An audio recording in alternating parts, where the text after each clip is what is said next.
මේ ටියුටෝරියල් එකේදී මම ඔයගලන්ට කියලා දෙනවා කොහොමද ඉමේජ් එකක brightness එක සහ contrast එක වෙනස් කරගන්නේ කියලා.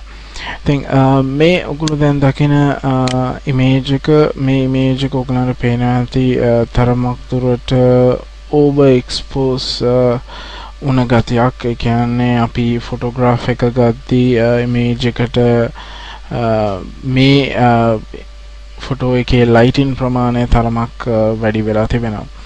ඉතින් අපි බලමු කොහොමද මේ ඉමේජ් එකේ brightness සහ contrast එක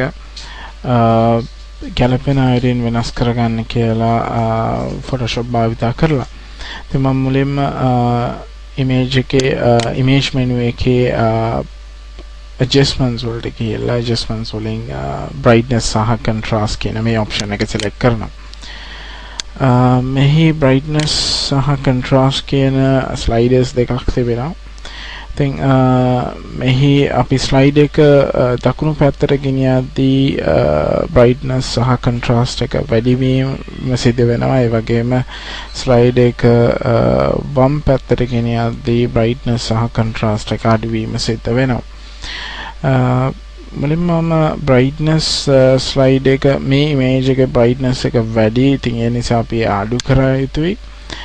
brightness slide එක මේ විදියට වම් පැත්තට මේ ආකාරයට move කරනවා. දැන් ඔයගලන්ට පේන ඇති image එකේ කලින් තිබුණට වඩා ආලෝක ප්‍රමාණය තරමක් අඩු වෙලා තිබෙනවා.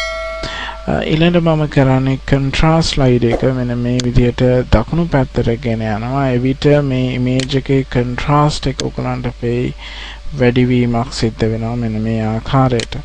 ඉතින් අපි contrast එක වැඩි කරගන්නවා. ඉතින් මෙහිදී නිසකවම value එකක් කියන්න බෑ.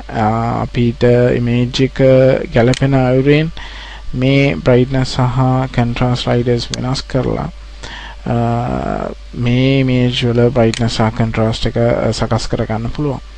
දැන් ඔයගොල්ලන්ට පේනවා ඇති අපි මේ image එක කලින් තිබුණ image එක සහ දැන් තිබෙන image එක අතර සංසන්දනය කරද්දී අපි image එකේ brightness සහ contrast අපිට අවශ්‍ය ආකාරයට වෙනස් කරගෙන image එකට පැහැදිලි බවක් ලබා දී තිබෙනවා.